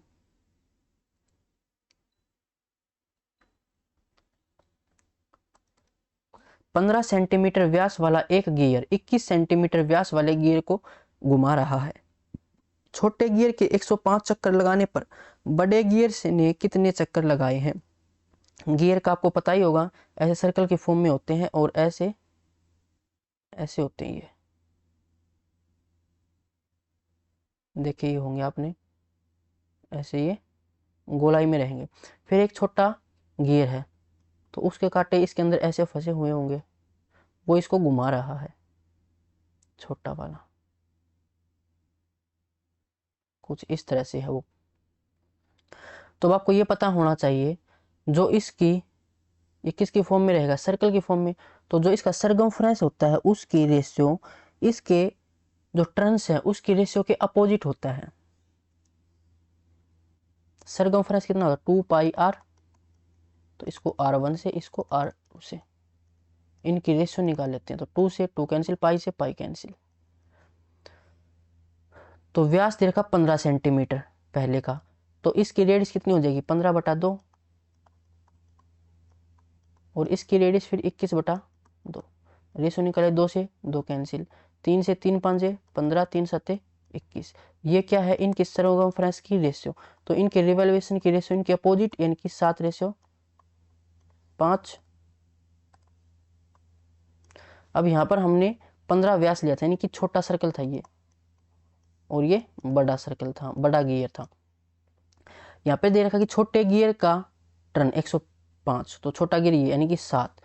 छोटे गियर की रेशियो, टर्न की रेशियो 7 रेशियो, और चक्कर 105 यानी 7 की वैल्यू 105 के बराबर। बड़े गियर ने कितने चक्कर लगाए, तो 5 रेशियो में लगाए। 5 रेशियो की वैल्यू निकालनी है। 7 का कितना मल्टीपल है, 7 एकम 7, 7 5 35, 15 मल्टीपल 15 5 75। तो इसने 75 चक्कर लगाए बड़े गियर ने। ये कॉमन सेंस की बात है। बड़ा गियर कम चक्कर लगाएगा, छोटा गियर ज़्यादा चक्कर लगाएगा, कि उतनी डिस्टेंस छोटे को ट्रेवल करने में ज़्यादा चक्कर लगाने पड़ते हैं। अगला क्वेश्चन, 12 सेंटीमीटर ऊंचाई और 7 सेंटीमीटर त्रिज्या वाले एक ठोस धातु के बेलन को पिघलाया जाता है और ऊंचाई 12 सेंटीमीटर रखते हुए 1:2 के अनुपात में 2 शंकुओं में डाला जाता है। पहले और बाद में समतल पृष्ठीय क्षेत्रफल यानी कि फ्लैट सरफेस एरिया में कितने प्रतिशत का परिवर्तन होगा। पाई को हमें 22/7 का उपयोग करना है। तो एक 22 सेंटीमीटर और 7 सेंटीमीटर त्रिज्या और 12 सेंटीमीटर ऊंचाई वाला एक बेलन है, जिसको पिघला के हमने 2 कोन बनाए हैं। तो हमें ये पता है कि जो बेलन का वॉल्यूम होगा वो बराबर होगा जो 2 हमने कोन बनाए हैं उनके वॉल्यूम के। तो यहाँ से देख लेते हैं वॉल्यूम ऑफ सिलेंडर। तो वॉल्यूम ऑफ सिलेंडर कितना होता है, पाई आर स्क्वायर एच। तो ये वॉल्यूम बराबर होगा जो 2 कोन है उनके वॉल्यूम के। कोन का वॉल्यूम कितना होता है, 1/3 पाई R1 मान लेता हूँ, R1 स्क्वायर एच। अब यहाँ पर 12 सेंटीमीटर है, तो जो 2 कोन बनाए हैं उनकी ऊंचाई भी 12 है, तो हाइट को बराबर रख लेता हूँ। और जो दूसरा कोन है उसका वॉल्यूम कितना हो जाएगा, पहले वाले वॉल्यूम के डबल दे रखा है। देखो यहाँ पर दे रखा है ना रेशियो, पिघलाया जाता है और 1/2 के अनुपात में, क्या ये आयतन। तो अगर इसका पहले वाला कोन का वॉल्यूम ये है, तो दूसरे वाले कोन का वॉल्यूम इसका डबल यानी कि 2/3 पाई R1 स्क्वायर एच। R1 ही लें क्योंकि इसका हमने डबल कर दिया सीधा, तो इसको डबल हो गया। देखो इसका वॉल्यूम का डबल दे रखा है और इन दोनों का जो वॉल्यूम है वो इस वॉल्यूम के बराबर है। ये तो कॉमन सेंस की बात, इतना आपको समझ आ गया होगा। अब हमें ये पता है कि वॉल्यूम का फॉर्मूला तो ये नहीं होता, वॉल्यूम का फॉर्मूला तो होता है 1/3 पाई R1 स्क्वायर एच। तो यहाँ पर R को क्या रखूँ, तो हमें यहाँ पर R को रखना होगा √2R1 और फिर इसका स्क्वायर करना होगा और फिर ये h। देखो इसको स्क्वायर को अगर हम जब सोल्व करेंगे तो ये आ जाएगा 2R1 स्क्वायर, ये फिर 2 यहाँ से हो जाएगा। यानी कि जो दूसरा कोण है वहाँ पर हमारी रेडियस कितनी है, वहाँ पर रेडियस है √2R1 और यहाँ पर ये R1 है। अब देखो इनको सोल्व कर लेते हैं इस वैल्यू को, तो कितना आ जाएगा 2 और 1 3/3 यानी कि पाई R स्क्वायर एच बराबर 3/3 यानी कि 1। तो इनको जोड़ेंगे तो पाई R1 स्क्वायर एच, पाई से पाई कैंसिल, एच से एच कैंसिल और R यहाँ पर 7 था तो R1 की वैल्यू भी 7 आएगी। तो यहाँ से R की वैल्यू 7 है, पहले कोण की जो रेडियस है वो भी 7 है, दूसरे कोण की रेडियस √2 7 हो जाएगी। अब आगे देखो क्या पूछा गया है, पहले और बाद में समतल पृष्ठीय क्षेत्रफल यानी कि फ्लैट सरफेस एरिया। जब मैं सिलेंडर बनाता हूं तो इसमें फ्लैट सरफेस एरिया कौन सा हो जाएगा, एक टॉप और एक बॉटम, दोनों में सर्कल है तो इसका एरिया पाई आर स्क्वायर और 2 सर्कल हैं तो 2 pi r square, 2 pi r square. दोनों कोण में फ्लैट सरफेस एरिया ये हो जाएगा हमारा, बॉटम में सर्कल, ऐसे ही यहाँ पर सर्कल है, 2 कोण हमारे पास हैं तो pi r square R1 square plus में यहाँ से पाई, यहाँ पर रेडियस कितनी थी हमारी √2R1 इसका स्क्वायर तो पहले इतना था, अब इतना है। इसको कंपेयर कर लेते हैं, इसको बराबर नहीं रखना, इसको हम रेशियो में निकाल लेते हैं। तो यहाँ से देखो, इसको सोल्व करेंगे तो पाई r1 स्क्वायर प्लस में पाई √2 का स्क्वायर 2r1 स्क्वायर, तो ये आ जाएगा 2 और 1 3 पाई r1 स्क्वायर, और पहले कितना था ये 2 पाई r स्क्वायर। ये भी 7 था, ये भी 7 था, इसको भी r1 लिख लेता हूँ, कोई फ़र्क नहीं पड़ेगा क्योंकि r1 जो कैपिटल R था वो भी 7 था और r1 था वो भी 7 था। 2 से 2 कैंसिल, नहीं 2 से 2 कैंसिल तो नहीं हो गया, तो 3 है। पाई से पाई कैंसिल, r1 स्क्वायर से r1 स्क्वायर। तो पहले फ्लैट एरिया 2 रेशियो था, अब 3 रेशियो हो गया। कितना चेंज हो गया, 1 रेशियो का हो गया। किसके ऊपर, 2 के ऊपर। मल्टीप्लाई में परसेंटेज में हमें निकालना है, तो ये आ जाएगा 50%। ऑप्शन डी इसका राइट आंसर हो जाएगा। यहाँ से मुझे डायरेक्ट पता लग जाता कि r1 यहाँ पर 7 आएगा और यहाँ पर 7√2 आएगा। समझाने के लिए इतना कुछ किया है, r डायरेक्ट पता लग जाती है, उससे फिर हम फ्लैट एरिया निकाल लेंगे, तो ये आ जाएगा 50%। अगला क्वेश्चन, 8 सेंटीमीटर, 10 सेंटीमीटर और 12 सेंटीमीटर किनारे वाले लोहे के 3 ठोस घनों को एक साथ पिघलाकर एक नया घन बनाया जाता है। यह देखा गया कि अनुचित संचालन के कारण पिघली हुई सामग्री का 496 सेंटीमीटर क्यूब नष्ट हो जाता है। नए बने घन के संपूर्ण पृष्ठ का क्षेत्रफल कितना होगा। 3 घन है हमारे पास, तो उन तीनों को पिघलाकर यानी उन तीनों का वॉल्यूम अगर जोड़ें और उसमें से फिर 496 को माइनस कर दें, फिर जो वॉल्यूम आएगा वो वॉल्यूम एक जो हमने नया घन बनाया उसके बराबर है। तो पहले इनका घन, हमें घन का जो वॉल्यूम है वो निकालना होगा। फॉर्मूला क्या होता है, वॉल्यूम ऑफ क्यूब का a क्यूब, साइड का क्यूब करेंगे तो 8 का क्यूब 512, इसका वॉल्यूम इतना था। तो दूसरा क्यूब था उसका वॉल्यूम 1000, जो तीसरा है 12। अब 12 का क्यूब हमें निकालना है, तो 12 का क्यूब कितना हो जाएगा, 12 का स्क्वायर 144 और 12 का क्यूब, तो ये हो जाएगा हमारा 1728। इनको फिर जोड़ लेते हैं, ये टोटल हमारा वॉल्यूम, इसमें से 496 माइनस करना होगा और जो वॉल्यूम आएगा वो जो हमने एक और क्यूब बनाया है उसके वॉल्यूम के बराबर, यानी a क्यूब के बराबर। तो पहले a निकालना होगा। यहाँ से देखो, अब 496 यानी कि यहाँ से 4 और 512, तो 16 बचेगा कुल मिलाकर। तो ये आ जाएगा 8 और 6 14, हंस लगी 1, 2 और 1 3 और 1 4, उसके बाद 7 1 1 2, ये a क्यूब के बराबर। तो a की वैल्यू कितनी आ जाएगी, दोनों साइड हमें क्यूब रूट करना होगा। तो 27 और 44 ये होता है 14 का क्यूब। तो a की वैल्यू आ गई 14, पूछा गया था नए बने घन के संपूर्ण पृष्ठ यानी कि 6a स्क्वायर, तो 6 मल्टीप्लाई में 14 का स्क्वायर 196, यूनिट डिजिट देखें तो 6 आएगा। एक ही ऑप्शन में है, ऑप्शन बी। अगला क्वेश्चन, यदि एक आयताकार मैदान जिसकी लंबाई और चौड़ाई x और y है का अर्ध परिमाप और क्षेत्रफल क्रमशः 12 सेंटीमीटर और 28 सेंटीमीटर है, तो हमसे क्या पूछा गया है, x की power 4 plus X square Y square plus Y square का मान ज्ञात कीजिए। तो अर्ध परिधि यानी कि semi parameter, parameter of rectangle ये होता है twice of length plus breadth, उसका हाफ कर देंगे तो लेंथ प्लस ब्रीथ यानी x प्लस वाई। इसकी वैल्यू कितनी है 12, और उसका एरिया, एरिया तो लंबाई गुना चौड़ाई यानी एक्स वाई, ये कितना दे रखा है 28 दे रखा है। पूछा क्या गया है x की power 4 plus X square Y square plus Y की पावर 4। अब यहाँ से आपको एक आइडेंटिटी पता होनी चाहिए, जब भी ऐसा दे रखा हो तो एक डायरेक्ट आइडेंटिटी होती है X square plus Y square, और इसका होल स्क्वायर मैं कर दूं और फिर इसमें से माइनस एक्स वाई का स्क्वायर कर दूं, तो ये वैल्यू आ जाएगी इसके बराबर। सोल्व करके देख लो, a प्लस बी का होल स्क्वायर, तो x की पावर 4 प्लस y की power 4 plus 2x square Y square, उसमें से फिर मैंने एक एक्स वाई स्क्वायर को माइनस कर दिया तो एक एक्स स्क्वायर वाई स्क्वायर बच जाएगा। तो X square plus Y square की वैल्यू मैं यहाँ से निकाल लेता हूँ, एक्स प्लस वाई का होल स्क्वायर ये होता है X square plus Y square plus 2x, ये वैल्यू मुझे निकालनी है। तो x प्लस वाई ये 12 है, 12 का स्क्वायर 144 माइनस 2xy, xy 28 28 गुना 2 56, तो ये वैल्यू आ जाएगी X square plus Y square की। तो कितना आ जाएगा, 14 में से 6 माइनस 8, 13 में से 5 8, 88 X square plus Y square की वैल्यू। अब यहाँ पर वैल्यू रख देते हैं, तो 88 का स्क्वायर माइनस एक्स वाई, ये 28, 28 का स्क्वायर।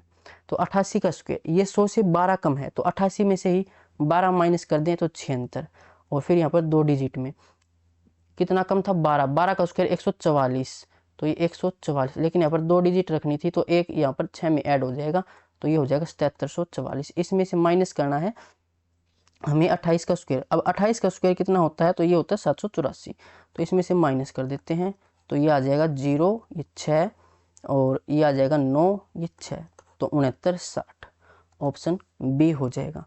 अगला क्वेश्चन, एक लंब प्रिज्म का आधार एक समबाहु त्रिभुज है जिसकी प्रत्येक भुजा 4 सेंटीमीटर की है। यदि पार्श्व पृष्ठीय क्षेत्रफल 120 सेंटीमीटर स्क्वायर है तो प्रिज्म का आयतन ज्ञात कीजिए। प्रिज्म हमने पढ़ा था टॉप और बॉटम सेम होता है, तो यहाँ पर टॉप और बॉटम में इन जो बेस है वो समबाहु त्रिभुज, इक्विलेटरल ट्रायंगल, इक्विलेटरल ट्रायंगल बना लेते हैं।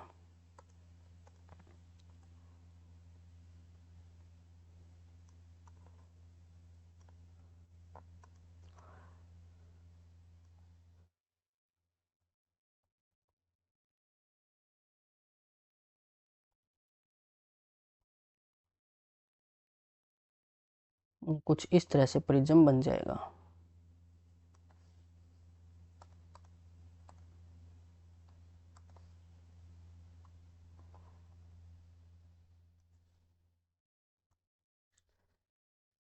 हमसे पूछा क्या गया है, प्रिज्म का आयतन, तो वॉल्यूम ऑफ प्रिज्म,